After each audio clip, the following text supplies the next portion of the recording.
Let's see the full label. Hey, and we are live. This is not the cat show. It's not a catastrophe. He's gonna feel bad. Don't dream it. Simba Stream said, it. I want a cat show. They have dog shows. Cat show. We'll do cat videos later. We'll have to have a cat show sometime. All right. Hello, folks. Who are you? I'm John Paduchak with JohnPaduchak.com and our digital agency, Targeted Net Solutions. I'm Dr. Christopher Vogelman of our digital agency, Maximize Your Media, and the soon-to-be group for home business owners called Maximize Your Business.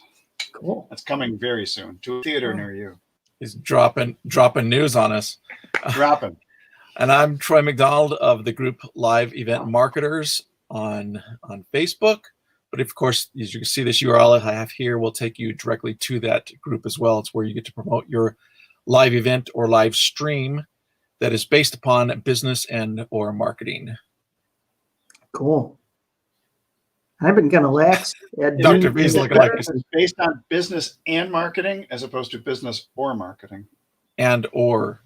So it could be business in general, and then or just marketing, or both. Okay. Cool. I needed that clarity because I was foggy.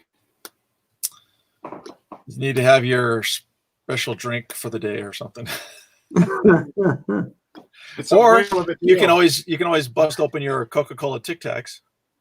Yeah. I do not have Coca-Cola Tic Tacs. I have agua. Yeah, that doesn't have enough caffeine in it for you, apparently. I already had my caffeine. My caffeine was in this mug, which is the Dresden mug, the Dresden Dynamo, because the German Bundesliga, the soccer league, is now in session again, with the exception of the Dresden Dynamo team, because members have tested positive for coronavirus. Oh, wow. The one, my mom's hometown, the one that is not playing, or the Dynamo. Sad. Anyway, we're talking platforms today, platforms in the pandemic, mainly because we've had a lot of time during the pandemic to play with platforms. That's a lot of P's. It's not your PPP, but it's a platform pandemic perception. Are you talking about platform shoes? No. Oh. But if you need to wear those, Troy, we're not going to judge. Is this considered a platform? I mean, it does have like a little bit of something or other. Oh, man. I don't know. I thought I just checked. Now we know that Troy does have a soul, or at least his shoe does. At least part of my bottom my very bottom has a soul, right? I hope so. Your bottom has a soul. I don't think my bottom has a soul. Well, I said my very bottom. My feet. Yeah. Okay, your feet. Good. So, hey, so we're talking platforms and stuff. We've been playing with platforms. John, what's your story on platforms? What do you like? What do you hate? What do you wish they would do differently? Gosh, I wish there were other platforms that would multi-stream aside from StreamYard.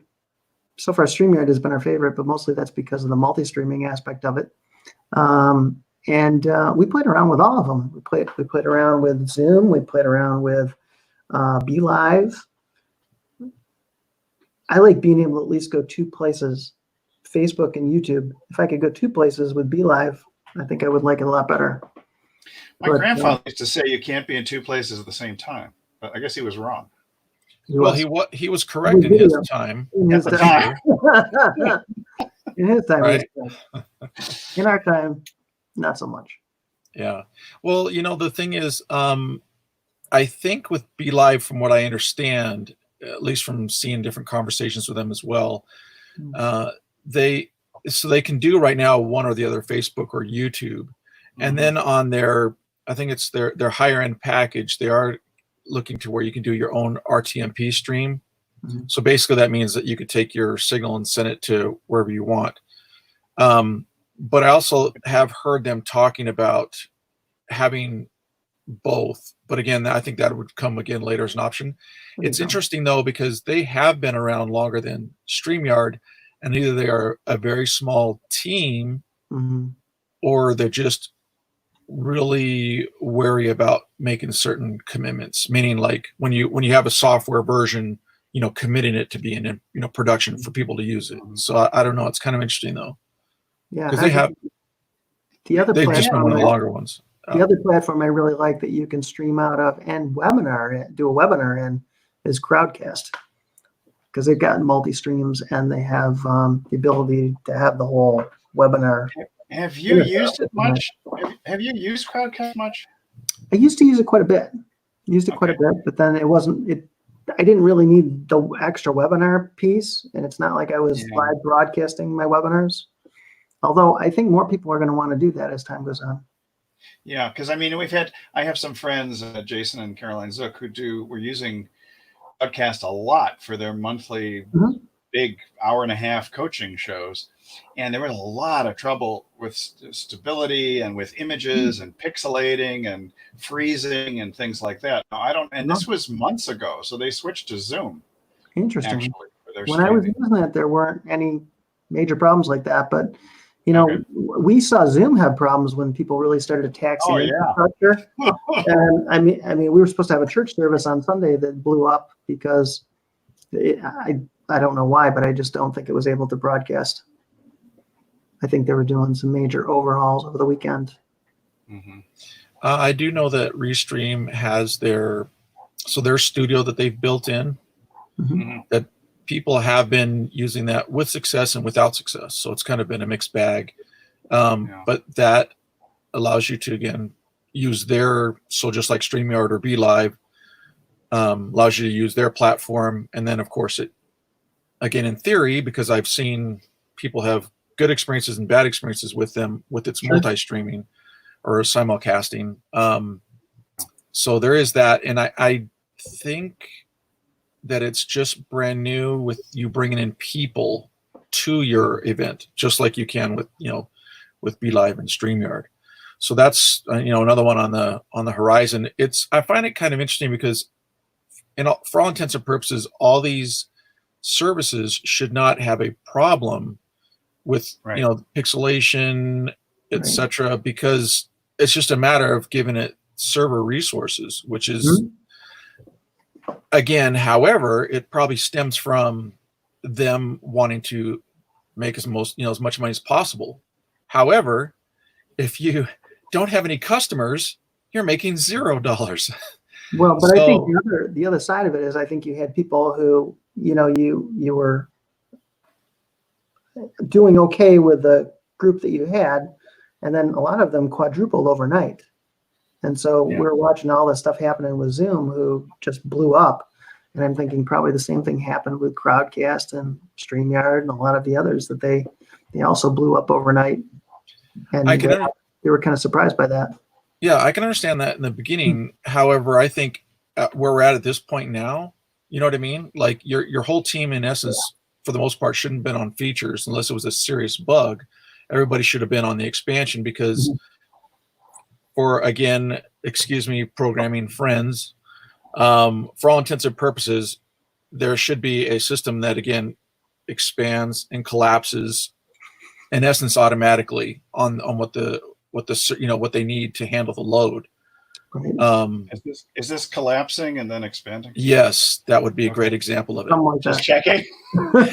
I felt really collapsed for a second there. But I mean, because we're in 2020. I mean, there's really no excuse. There's elasticity for, all that stuff can be built into the system. And I know that it's not necessarily easy, so I will give them that. But, I mean, I guess at the same time, people didn't see it coming, and, they probably didn't. Sometimes maybe it was didn't realize that it was something this pandemic was as big as it was. And then, you're kind of behind the 8 ball already. So, I mean, Well, I would imagine. Yeah, I would imagine that, when suddenly, you've got 5-10 times the normal people coming into your particular platform, that's not something that anybody anticipated. They probably had their, we're going to grow 20% a year and this and that. And suddenly you're in the hundreds of percents and capacity just becomes a major issue. Yeah. You get denial of service sometimes. One thing. Oh, go ahead. Go ahead. So I just going to point out a particular feature that one thing that I see, like on StreamYard, I haven't done a whole bunch of multi people in through my BeLive account. But this is what I don't understand. So, I mean, since we're kind of talking about pluses and minuses and our experiences and stuff, is so like when we're talking, for example, it doesn't do good at meshing the voices. Like you can get a lot of, oh wait, I can hear Dr. V, even though John's trying to speak at the same time. So it decides to kind of block or kind of cut out John a little bit, or vice versa, or any one of us. And that doesn't make any sense because I don't know what their setting is. What are they trying to accomplish by blocking out anyone? It really should be just like a phone conversation. Back in the day, if we were on a party line and basically, or a teleconference, I mean, if you let everybody talk, you might not understand, the 100 people on the line, but you can hear everybody. And I think it really should be that way, because it shouldn't be to where it stops us from flowing. So if we all end up start talking like, oh, we shouldn't go, oh, wait, let me let such and so talk or whatever. It really should be talking right now. We really should be able to talk in essence on top of each other, but it kind of seems to do that a bit. And I don't know, I haven't seen Zoom with that really much of a problem in that instance. In fact, like Zoom, I'm not sure about BeLive. Yeah, Zoom, you get a cacophony of sounds many times. Yeah. Becomes unintelligible. Right. I like to be able to control it if you need to mute certain people or mute the whole group and that thing. But for the system to do it for you, I think is actually more counterproductive, because look at us. There's only 3 of us right now. So let alone like say Angela, she comes in tomorrow or something, right? Right. Well, I mean, it's not like it's this group of 100 or 50 or 25 or even 10, 15 people. Mm-hmm. Anyway, so that's just a little kind of a interesting, why do they make that choice kind of question. Yeah. And aside from that, most of the other features are pretty similar. The branding and banners and those are all things that are available in BeLive and StreamYard. They both work. They're just different. And you can highlight comments from the stream, which is pretty awesome. The chat works pretty similarly in all of those. Zoom is different in that regard. Like you can't put in the banners in Zoom and do those things kind of on the fly very easily. You could always come in with eCam or Wirecast or something like that to be able to do that. But, it's actually it's interesting. So I do think, I know we've talked about this way in the back, in the past, back in the day, where I actually think I like StreamYard in that the resources it takes on it from a system is less. So in other words, it taxes your computer less than BeLive does. Because BeLive seems to, in my experience, from me using it on a daily basis, and then when I use it with you guys, like I can have a whole ton of stuff still open, and it doesn't seem to affect StreamYard at all. So it seems to be, I like that in that respect, that it actually handles, I think StreamYard handles things a little bit better. And I like the banners. Oh yeah, yeah. Now BeLive does have that as well, because you'll see like in my streams, I'll stream that across as well, like how to join the Live Event Marketers group. They all have kind of that same functionality there. Yeah. And the other thing too to point out for people, so like eCam Live, and Zoom. Well, Zoom is actually a platform as well. So Zoom is standalone software, so it's different than browser-based like BeLive and StreamYard, like we're talking about. Mm-hmm. And even like again, what they're adding with Restream.io or Restreamio, as some people like to call it. Yeah. And so there's 2 different kinds of things you're talking about. We're talking about software that controls your camera, and then software that allows you to broadcast as well. And then there's browser-based software. So there are different things, because there's like there is vMix, which is like for the PC. There's a couple other ones for the PC, but I know Zoom will do either one. And Zoom I know has been having an issue recently with you be able to push your virtual camera into Zoom. Now, I thought that was actually across the board. Recently, I found out that is just Mac based. So they've updated apparently or they're forcing people to update to version 5.0 with Zoom. And so if you guys want me to, I can speak about the virtual camera stuff and what that is. Yeah, go ahead. So if you're using a piece of software, such as like, vMix or Wirecast or Ecamm Live, yeah, any one of those where you're able to do a lot of things with your screen setup. You can put overlays, which means like fancy graphics or countdown timers and things like that. Mm-hmm. That is a scene, is what they call it for intents and purposes. And then you're able to in essence treat that as a camera, and you can push that camera into Zoom, or like we can push it into StreamYard, and whatnot. So you can do different things that you want to with it that you kind of can't do within StreamYard and stuff. So let me get this straight. So you could use Ecamm, push it into StreamYard, and essentially get your simulcasting going via Ecamm with the overlays and fancy schmancy scene changes? Yeah. You are correct, sir. Okay. I just my half-vast mind needed to figure that one out. Yeah, and I don't think a lot of people realize that you can do that, but you can use Wirecast or Minicam or any of those with. OBS. Yeah, you can use all of that within StreamYard, and it just gives you even extra functionality if you want to go to that part. But the beauty of platforms like StreamYard and Zoom and BeLive is that you don't have to do that. You don't have to be a genius to know how to run it and still get a lot of those features.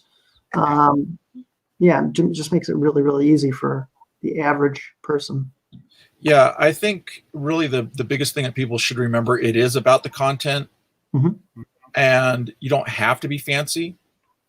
For example, so like yesterday when I had my timer on the screen, I was actually pushing Ecamm Live as my camera into StreamYard, and that's how that's done. I'm still needing to learn a bit about Ecamm, and any of those kind of systems. You typically need, there's a little bit of learning curve, and some are better than others as far as how they work and how to use them and that kind of thing. But at the same time, you can use it. So if you're also doing Facebook Live or YouTube Live, you can also take your Ecamm Live and push that into there. You can take your vMix, your Wirecast, all these different things that have a virtual camera, which again that really kind of packages it up as what people see, and then you can push that camera, which includes you, of course, and push it into whatever thing. Like Dr. B was saying, you can push it into StreamYard and use it. Does that tax your computer in terms of resources to be operating Ecamm and StreamYard simultaneously? It depends on your computer setup. However, specifically, I will say, so mine's a late 2015 Mac, and I can run. Yeah, and I can run both of mine, and it's not a problem. Cool. Okay. Yeah. So now one thing about the quality of not just the quality of content, but the reach of your content. I would imagine you're more richly rewarded by taking your live, editing it, and putting it up on YouTube and LinkedIn and other places as unique content, as opposed to streaming it. Or does it matter at all if you're streaming in terms of whether they reward you or penalize you? So your question is live more valuable than recorded? It's not so much as live more valuable, but do these platforms recognize that it's identical content in several different places? Or do you need to finagle it a little bit, edit maybe, and then throw them up as videos as opposed to live on several different platforms? Is there an advantage to live versus editing the videos? Yeah, honestly, I haven't done any type of testing in that.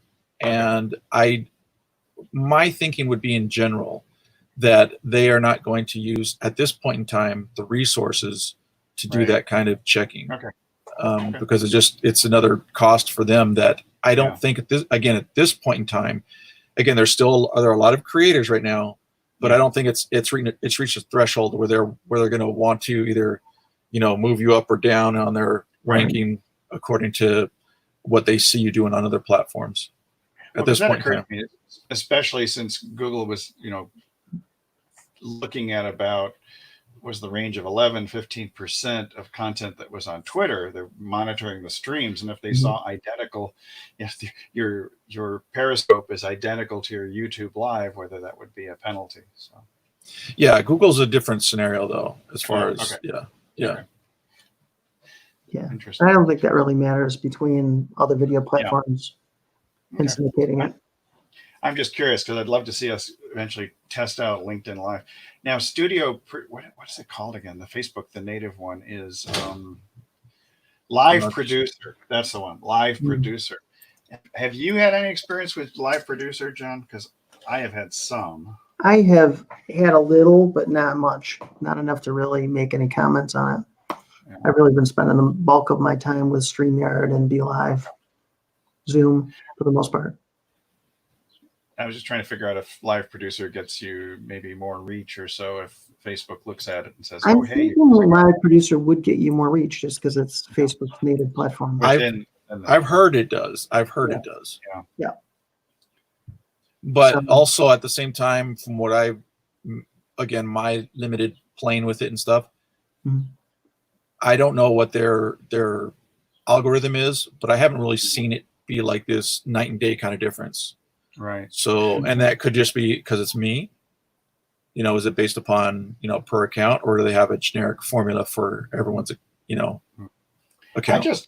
My limited experience was simply where the one thing I didn't like, it was super easy if you could just, start it off on your phone. That was great, actually.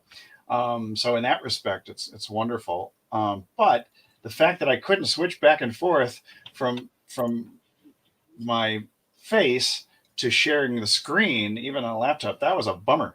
Because as soon as I started going live, because you play with it in the background, okay, let's wait. Oh, look, I can go to the screen and back and forth, got it all set up, go live, and then it doesn't allow me to share the screen anymore. So that was my bummer moment with the Live Producer. Well, it's interesting that you do talk about that. And it makes sense since, all three of us are on Facebook quite a bit. Jimmy Jam has I like that. Jimmy Jam, what's up? He says he has a question. Jimmy, just go ahead and toss it in the chat there and we can pull it up. Yeah.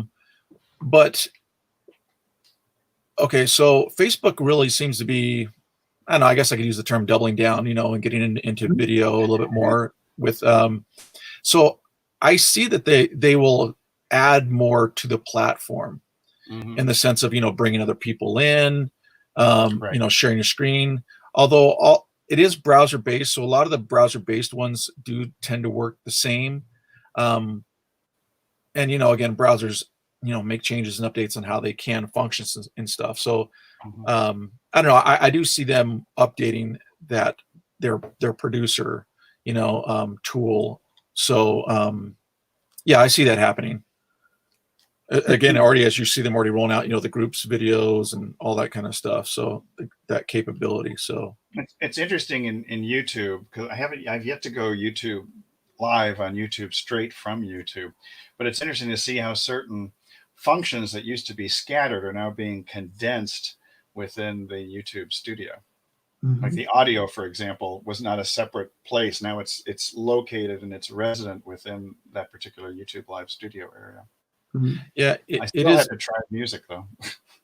Yeah, it is interesting to see how they're all kind of putting things together all in one place, and I think it's good and it's bad in a sense because and only again it also depends on your viewpoint of it. But bad meaning that like if they get too overcomplicated to where things are and they're so deep into something you have to try to find where that is now, and that's been a software thing that's just been around since software exists, right? Where do you put this and where do you put that for the best user experience and that kind of thing? So,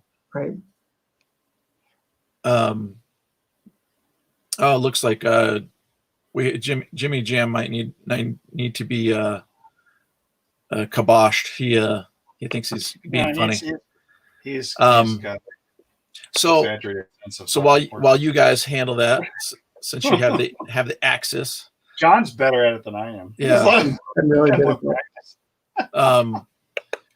The one thing I'd like to point out, this is going to be my bonus tip for the day. Okay. Oh boy, I'm waiting for that bonus tip. I've been waiting for it for all week. Bring Well, it. you know, hey, you just never know when I'm going to drop one. So that's why you have to be on each of the lives, right? Like on the lawn. That's right. Anyway, okay. So what a lot of people don't know is that when you stream, it does take bandwidth. Okay, and the bandwidth basically means your internet connection. Okay, so I'm going to try to bring it down for the average folk and not try to get too nerdy. But basically, what you need is a decent computer, and you'll know whether you have that or not by having tried it. But your upload speed is what you're going to need to be the best, because your computer's taking everything and pushing it up into the, let's say, the interwebs. Okay, and so there's been different numbers that have been passed around for what kind of upload speed you want, and I haven't necessarily run any tests, so I won't say anything to that. But here's the good thing: if you're not just recently having purchased your internet provider or your internet account that you have to connect to the internet, okay, but it's been a little while since you've had it, I would call them and check with them on what their pricing is and for what package you get, because I do this every year or year and a half. I give them a call, and first, a lot of times I'll check the website, because you can, depending on who you have, you can see what their package is. But then I usually call in as well, because I've been with the one that I'm with for quite some time. But anyway, so you can usually get a better package in about a year's time, year and a half, something like that, and pay the same or slightly more. Mm-hmm. And so, for example, today I have a fiber connection to my home. Me too. So I can get actually up to 10 gigabytes of speed. Trying a big gig. I'm nowhere near that. Am a big gig. Well, I can, is what I'm saying. Meaning that if I want to pay for that, okay. But I will tell you what I have right now. So right now I have 100 megs up, 100 megs down. Wow, that sounds like a local library. It's 150 up, 150 down. Yeah, mine's pretty close to that. And but we're terrible here, because we've got 400 down, but we have only 17 up. So. Right, and that's actually, I'm glad that you pointed out, because I want to talk about that just for a moment. Yeah, you will find sometimes in packages that you have a lot more down, because the way that they're thinking is like, hey, you're gonna be streaming, Netflix, Facebook, somebody's gonna be gaming, downloading stuff. There's gonna be a lot of down into your home, so to speak, right? Yeah. And so then your upload speed usually isn't equal. It's usually like you have your download and your upload is like, right? Right. Yeah. So, however, my package is equal amounts, 100. Okay. Mine's which isn't really the norm. It's close to yours, but yeah. And so, speaking to my provider today, for the same price that I'm paying now, I will now be getting 250 up, 250 down megs. Oh man, can you send me some of that? I will send you some of the spare change on the side. Send me some extra bandwidth. And then for actually $10 more, I can go to 1 gig up, 1 gig down. And then it jumps to like $60 more. I can do the 10 gigabytes up and 10 gigabytes down. And that's just to give you an idea that, to me, I'm like, I don't really necessarily, the 100 up, 100 down is fine. It has been really good for all my needs. But hey, to get the 250 up and down for the same price, I'm going to take it, right? So that's my point. Give them a call today, or look at their website, or do both, because sometimes you go to the site, you can't figure out what's going on or whatever. Yeah. And even if your your download speed is 1 and your upload is smaller, if you can increase that package, it's going to be something like this. You know what I mean? Where you're still going to get more. So that's a really good tip. And like I say, I do it all the time. Somebody had posted in another group, in fact, the Ecamm Live group, had mentioned that again. I was like, oh yeah, it's about that time for me to give them a call. So I did, and like I say, I checked out the website as well. But yeah, I'll get basically 1.5 times the speed, or 2.5 times the speed of what I'm getting now for the same price. So do that, because with video, you want to have as much up as possible. as well as a good computer. But yeah, Right. and especially there are other services. For example, Ecamm Live with their Pro version is, well, okay, they haven't officially said how it's going to work, but they have a couple different versions of the software. And right now you can bring people in, but it's through Skype. Okay, and so you can get a really good quality through Skype. Yeah. But they're already in testing of it, bringing in people through the web. Mm-hmm. And my understanding is it's going to be part of their package because it's a monthly fee for the software, and then also bringing the people in, and that's going to be browser based. And I don't know how they're going to do that as far as like which package it's going to be on. I have the Pro package because I wanted some of the features that it has, and whatnot. And if anybody has any questions, they can hit me up specifically about Ecamm Live, because I use it. I know Dr. V is a Mac user as well. And then I know John's on PC. It is only an only Mac product. However, again, there's other things like, again, vMix, a couple other ones. If you search up vMix, you'll be able to. So that's the letter V and then MIX. Yep. So there's that, and it'll pull up some other ones that are similar to it. There's there's OBS. Mm-hmm. Which is another piece of software which takes a little bit of getting used to. I mean, actually, any software takes a little bit of getting used to. It's just, are you willing to take the time? And so you shouldn't necessarily be frustrated with any kind of software use, whether it's StreamYard, any of them. I mean, really, desktop, web-based. Just take your time, because I actually got a little bit frustrated with BeLive because I thought intuitively understood that this is what I needed to do for it to do a particular feature. So I was sharing a screen. So I wasn't in there, right? It was just my complete screen I was sharing. And I was doing it the wrong way. So it was completely turning my mic off. But I needed the mic on so I could talk about the screen that I was sharing. And so in theory, do I think they could have maybe had done it better from their interface? Okay, I can say that. At the same time, it is also my responsibility as a user to understand how the software works. I can suggest to them that, hey, maybe this needs to be tweaked on how you're explaining it, or how how intuitive or not intuitive that it is. But that's, kind of between me and them and maybe other users to say. And I think software companies do want to know if something is not as intuitive and if they get enough people that say that, then I think they'll make an update. But at the same time, welcome back, sir. And Did you fall asleep on the button or what? No. So here's what happened. So I'll interrupt you just for this moment. Yeah. So by mistake, I'd forgotten that I was on a VPN to Los Angeles instead of being in San Diego. And so I said, well, what the heck? Let me check this. And so I used myspeed.net and I tested it, and I was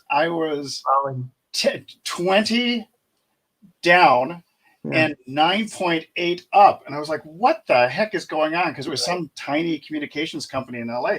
I thought, okay, I'm going to turn the VPN off. But when I turned the VPN off, then I did this.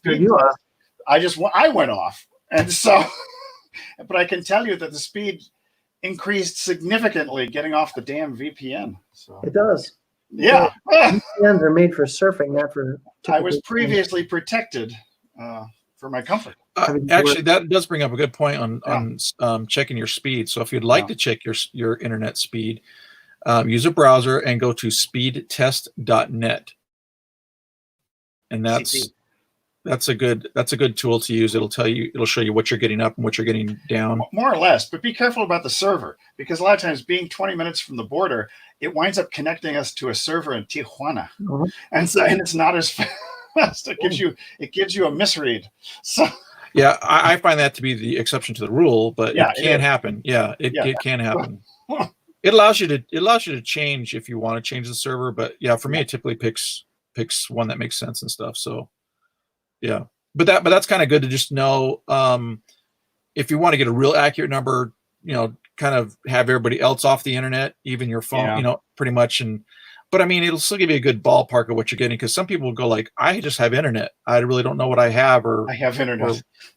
Well, I mean, really, some people do. They just will sign up for the the service and just, hey, how much does it get to internet? $40 a month, whatever. Okay, boom, I got it. And Not really. whatever. Yeah, for me, so I'm relatively far away from the router, and so I'm on a floor above with some very thick walls and everything, but I'm still getting download of 114 and upload of 1958. Good year. And it's, I guess the thing about it is that, everybody recommends you be hardwired if you're going to go live broadcasting, but that's not always possible unless you do some jerry rigging and, fish a line up from one floor to the other. Right. That is a very valid point. For example, I am hardwired because of my location. I can be. Yeah. However, if you have a newer router, okay, and to explain to people what the router is so the internet comes into your home, and there's the little box kind of thing that you have. So unless you're using, in fact, even my dad has cable internet, but now it does go through a router though. Mm-hmm. So basically, it's that box that you plug the internet into, and then it sends the rest of the internet throughout the house. So that's what they call Wi-Fi, because it's broadcasting through Wi-Fi. And if you have a newer, there's some people that if you are with the cable company or something, again, check with them, because sometimes they'll upgrade you to one of the newer boxes. This is the real thing to point out. It doesn't matter how long it could have been, like 5 years ago that they changed the router or the speed for the pricing and stuff like that. They are not going to just upgrade you as good customer service. They're not going to do it. Okay, so you've got to call in. Why should we give you more bandwidth if we don't have to? Okay, I will sidestep on that. Okay. Listen, the biggest thing that companies do not do is retention. Yeah.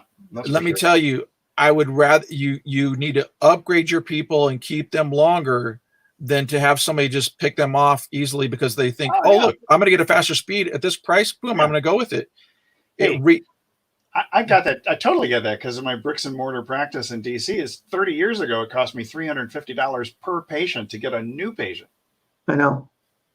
You have to even that you have to leave in order to get a better deal. So yeah, some companies just don't get the retention thing. But anyway, that was my side rant. Okay. Sure. So check. Yeah, you may get. So if you are with the service that provides the route already, like a cable service, where again, check with them. There might be a newer one. But if you have like one that you've had for quite some time and it still works, if it still works fine, then it's fine. But in some cases where, man, this is, I have had this for quite a while.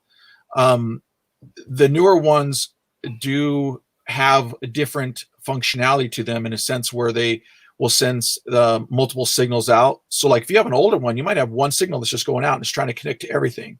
Mm-hmm. So, your cell phone, your husband or wife's cell phone, your kid's cell phone, Alexa, all these different things. Exactly. So it's going to be, it's fast, but it's still doing this. So if you get one of the newer ones, you can have like separate signals that go out from the same device, the same router, that can then help basically increase your speed because it's able to process more, with a newer router kind of thing. I'm just trying to keep it kind of dumbed down for the most part. So that's another thing to think about. And also their ranges, they're making it so their ranges are bigger. They can go through, more walls. They can go a farther distance, that kind of thing.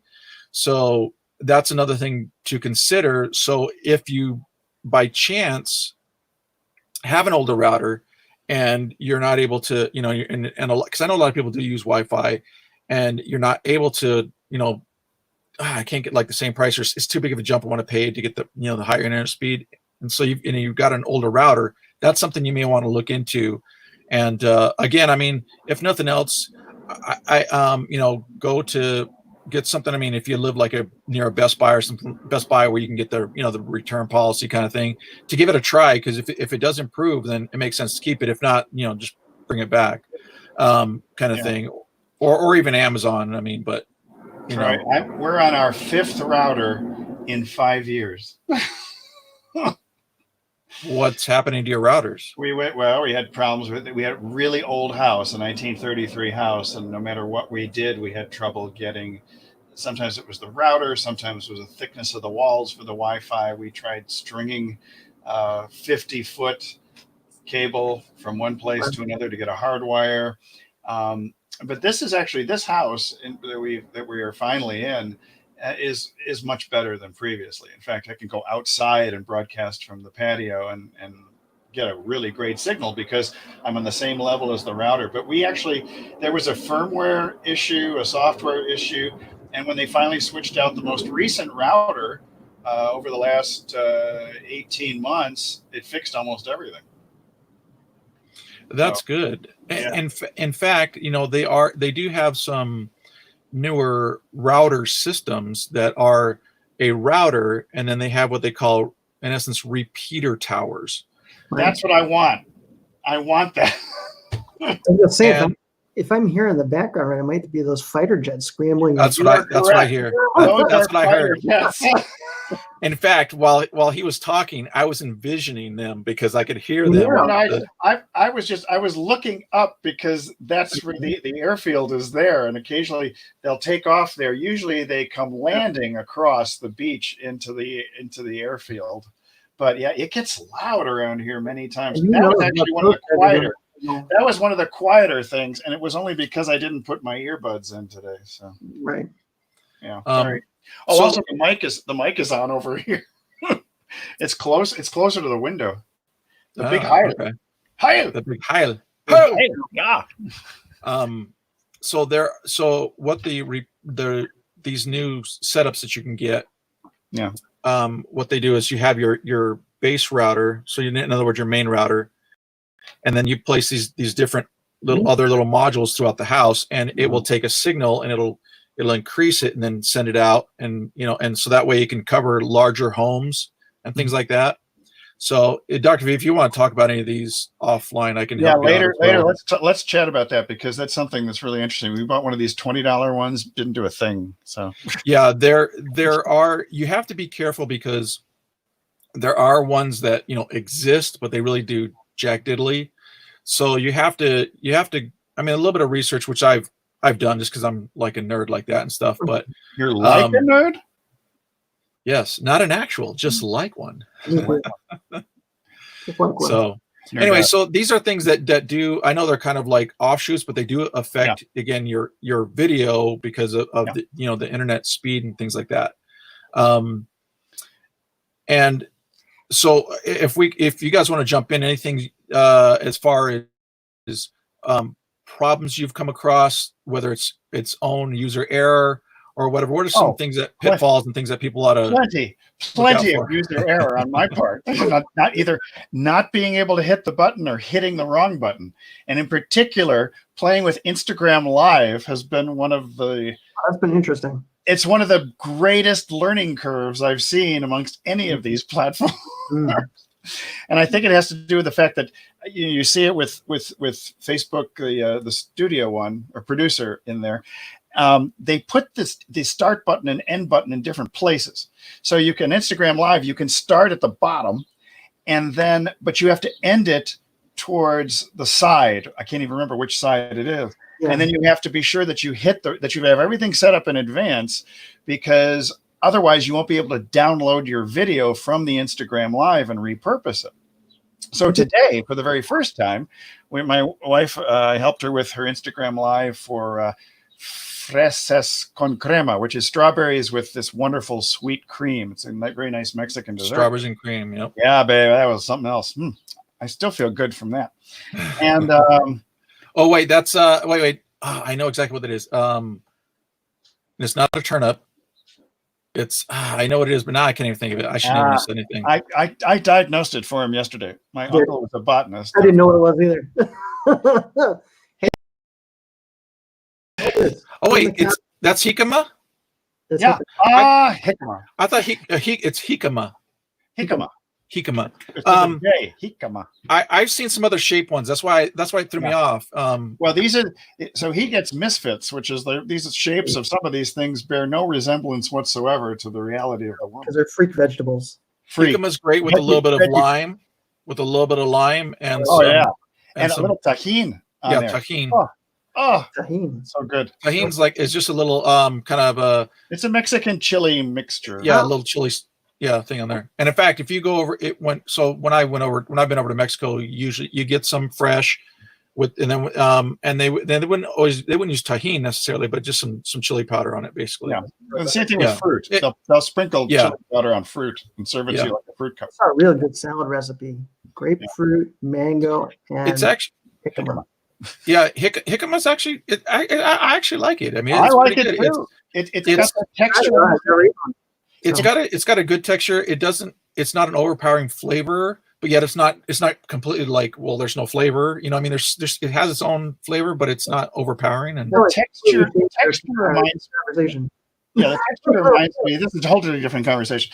The texture reminds me of it's got a little bit of that quality of an Asian pear, but not as juicy.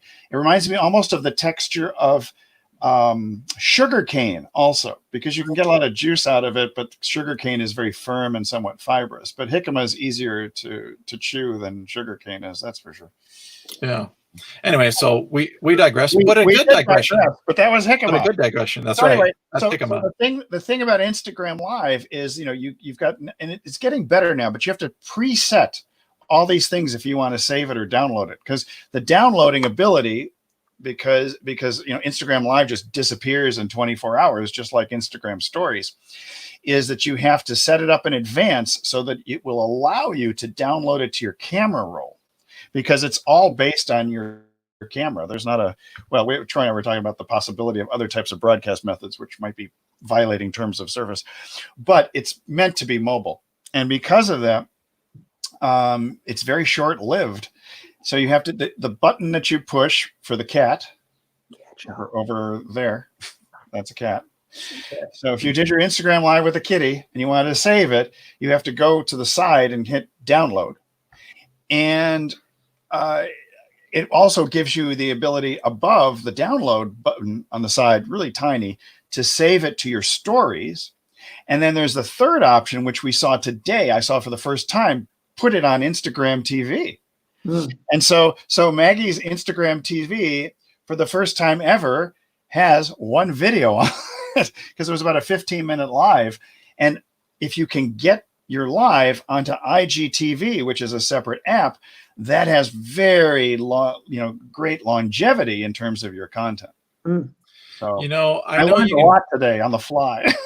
I know that you can do certain things where you can send your screen to your phone, but that's typically for software testing. Yeah, there's apps for that. However, I want, because like as we're talking about again with like Ecamm Live and Wirecast and all these different vMix and things like that, of in essence creating this virtual camera that you can push into this like StreamYard or Be Live or Facebook Live and all that kind of stuff, YouTube. But I'm wondering if there's a way to send like a virtual camera into your phone that you can, and then you can because see, like the Instagram software probably just it's not allowed you to select camera. Basically, it just uses it's kind of hardwired. The camera, the phone, yeah. So I mean, she could tag me. She was going live, and so she sent this message. She had me do a little @ for Mama Maggie's Kitchen, and then when she went to the actual broadcast. I hate it when this happens. So it's Wirecast Go. Wirecast? Yeah, Wirecast Go has an app called Wirecast Go for the. So I don't know if you can see this, but that's her live right now. Nice. It's great. So I mean, I'm a big fan of it. And so at the bottom, see, it says keep watching. So to keep watching, of course, you got to go to IGTV, and there she is now on IGTV for the first time ever. So I thought that was interesting. Dr. V, that's your wife, right? I think so. Oh yeah, you married her. I just wanted to triple check, because that's what I have always understood after all these lives, that it's your wife that does it, and that is my wife. I wanted to triple check. That's why I brought out the jicama. Triple check. Yeah, that's how I know jicama, because she uses jicama on all kinds of. Well, I was going to point out that like you, I also married up. I married up. Thanks. Yes. Did she make all your sheets for you? My wife? Does she make your sheets, your signature sheet series? No, that's all me. I wanted to just have it be completely authentic. Completely It was all me, like touched by no other hands than myself for my signature. There's no sweatshop in the back. Signature sheet series. So, oh no, series came on again. So anyways, that would be an interesting thing to look into. However, I think probably Instagram might be hardwired the app to use the built-in camera versus searching for a virtual camera. Yeah. Because then that would allow you to do all sorts of fancy stuff. But the engagement on Instagram Live is phenomenal. I will tell you that. I mean, it is just that the reach is amazing. The engagement is incredible. People are making comments. It just kind of scrolls through. And then you just flip it around to read the comments and scroll through and answer. Problem that I have is I need my reading glasses to be able to go through. So I'm producing for her. So she's got her phone up that I'm using on a tripod. And then I'm checking some of this too, just make sure the feed is okay and making a few comments. People are hitting hearts and things like that. It's very lively, is what I can say, in terms of the engagement is phenomenal compared to what we've seen on Facebook and other platforms. So, well, I do see, I know on YouTube. Yeah. I mean, I've seen it on, I mean, like, you know, even if we talk about like, say, Rich Sheffrin or something like that, you know what I mean? Like on Facebook, it depends on, again, your audience. Cause I mean, I've seen high engagement, you know, on YouTube. I've seen high engagement on Facebook. I've seen, and I can't say Instagram because honestly, I don't do Instagram at this point in time. Yeah. However, that does bring up another question though of where do you want to be of the simulcasting? Yeah. Do you want to be anywhere and everywhere or what's your guys' vote? I mean, for me, my goal is to be on Facebook, YouTube, Instagram are the big ones. And if I could get on a LinkedIn, I would love it. But, well, that will be that'll happen. It's just right now, you know, you got to be one. I'd like a little bit of B2B, but the Instagram audience is becoming older, which is good. There's more business oriented, some of them. Yeah. I mean, that's for me. I don't know what John's thing is. It's not just health and diet and flashy stuff anymore on Instagram like it used to be. It's a lot. Yeah, it's changed. It's definitely changed up. No, I'd say my goals are probably pretty similar. I'm hoping that LinkedIn Live will open up for more people. I know a lot of people who work for LinkedIn who couldn't get on LinkedIn Live. Yeah, I've heard that too.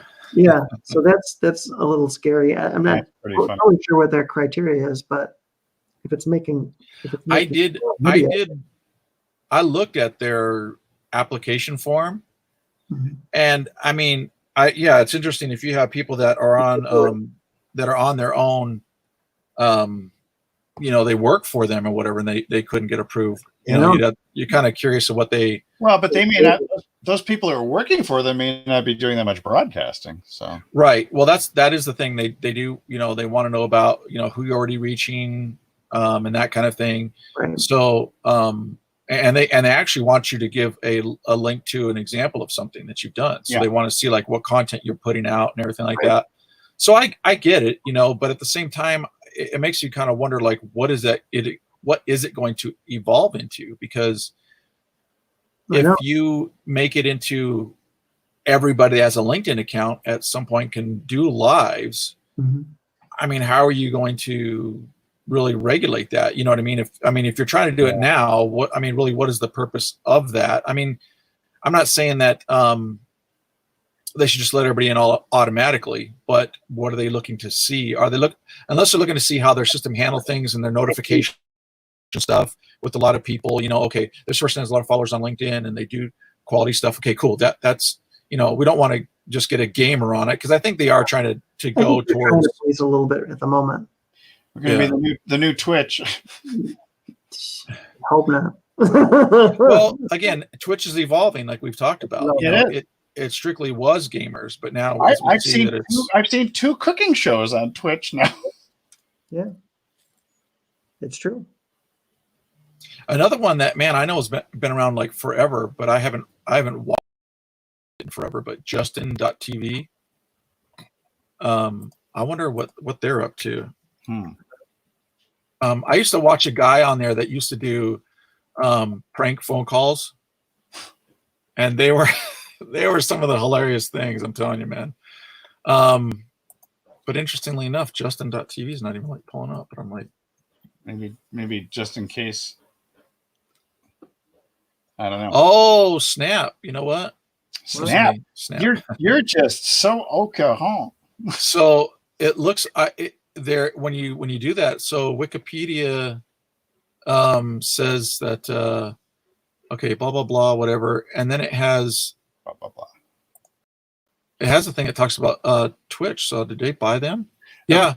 Yeah, no, okay. Justin.tv was officially renamed Twitch Interactive in 2014. So you're only 6 years behind the time. Not bad. Well, my point is I haven't checked out Justin TV in, just quite a long time. But now we know, because I'm just thinking of all the other channels. Yeah. But I mean, that actually leads me back to the, like, not only where do you want to be and the repurposing. I believe that if the repurpose takes little effort and you can get some traction, it's worth doing, because there's just all kinds of people that are just not going to be on Twitch. There's all kinds of people that are not going to be on whatever, right? And so again, if the effort can be magnified, meaning like your effort is this, but you can get even a smaller portion of that. Some people think that, like so if I do this, I've got to get this on the other end. I'm like, if you can get just more, it's actually over time, it continues to build upon itself. So, and that's the same thing when I talk with people about virality or being viral. A lot of them are like, well, I mean, you start getting into the numbers, right? There's a viral coefficient, and there's just a lot of numbers you can run on what you can and what you ideally would like. But I let people know that you can still have a successful campaign that is viral, but it may not be the compounded effect that you really, again, that is like winning the lottery, right? But it still can be successful. So don't knock it or be like thinking that, oh, it wasn't successful. And again, it's your perspective that needs to be changed because it was successful. Anyway, that's a side thing, because I do believe in that. If your effort can still be compounded, with again the effort being small, but if it's like if it's this much work to get this much effort, well, that's kind of like me handing you handing me $1, and I give you a dime for it. Well, then that wouldn't make any sense, right? Because I would do that all day long, but it wouldn't make any sense for you. Yeah. So that kind of thing. Yeah. So those in essence were my kind of, I just was kind of throwing it in there as well with my final thoughts. Repurposing and also trying to be anywhere and everywhere that you can. If it actually requires little effort, then I would do it. However, I will put an asterisk, okay? Because I know, like in live event marketers, a lot of people will just put in their event or their live stream and then never participate with the group. When the real power is networking for my group, you may realize that on a certain platform, the power is in talking with the people that you are having that are following you. So, for example, if you're on Facebook, but you're also shooting it over to YouTube, give your YouTube people some love, okay? Because maybe you can get them to come over to Facebook, or maybe they're just finding you on YouTube, but they didn't know you were on Facebook. So you want to have that balance of again, giving some love, building your brand, your connectivity with them, your connection, your network with them, and then leveraging that. Because if you're not doing that, or you're at least not having your eyeball on knowing what each platform needs, then you might not be getting the biggest bang for your buck. Yeah. And I'd say be genuine, because your intention will shine through regardless of, your intent. If you're looking just to leverage connections for your own particular business needs, as opposed to really reaching out and helping people and maybe being engaging enough to help to boost their content and to create a real conversation, a real dialogue back and forth, that's extremely helpful. And for me, I'm still trying to figure out this Instagram Live, because I think it's a lot of fun, because I have no idea what I'm doing. So it is. You're flying blind, huh? I am without a parachute. Literally. All right, John. Yeah, my final thought. So I'm still playing around with some of the other things out there, trying to figure out how to utilize some of the content that I'm creating with Live and bring it over to LinkedIn, because I think that's important. And my next thing I think I'm going to do a little playing around with is Wirecast. Oh yeah, actually, glad you brought that up because I think I had mentioned Wirecast as only Mac. Actually, the correction is it is Windows and Mac. It's Windows and Mac. Yeah. It was only Mac originally, and then they did They do. do have a great iPhone app with Wirecast Go, so you can actually bring people in instead of Skype through Wirecast Go. So that's kind of cool. So which is better, Wirecast or OBS? I mean, which is the simplest? OBS is free. Wirecast is more expensive and way more complicated, but what you can do with it is pretty amazing. Yeah, it depends on how sophisticated you want to get in general. I think that Wirecast can be in certain parts of it. It's a little more user friendly, but it's very powerful, feature rich. So you still have to involve yourself. OBS actually is powerful, but I still think it's less user friendly and less user friendly. Yeah. Yeah, and in a sense, less feature rich. Just depends it depends on what you're wanting to do because you can do things in both platforms. I will also mention that for other people who want to nerd it up a little bit, there is Streamlabs OBS, which which is another form of OBS that has some features built into it, and so OBS only used to be Windows, but OBS is now for both Mac and Windows. And Streamlabs, all three. Yeah. Oh yeah, and Linux, yeah. And Linux, yeah. Yeah. And Streamlabs OBS was only for Windows. They now have Streamlabs OBS for Mac as well. And again, I assume then that they also have it for Linux as well with the Streamlabs OBS. I don't know. But again, I think the biggest thing, kind of like we hit on yesterday, is start with what you have. You know, and because it's just about, you know, kind of getting just used to it and warm to it, you know, like you're not afraid to be in the camera. The camera's not a gun and stuff. Start with the broadcast studio in your hand. Yeah. And we know with your phone. the audio is amazing on this. Yeah, actually the audio is quite good on most phones. I'll show you after. I think you'll be impressed. Yeah, it's pretty good. So we will be back here again tomorrow. Same bad time, same bad channel. But joining us will be Angela. We're talking trademark attorney. Keywords, trademark attorney to the stars. So we'll be back. See you tomorrow. See you tomorrow. See you guys. Bye-bye.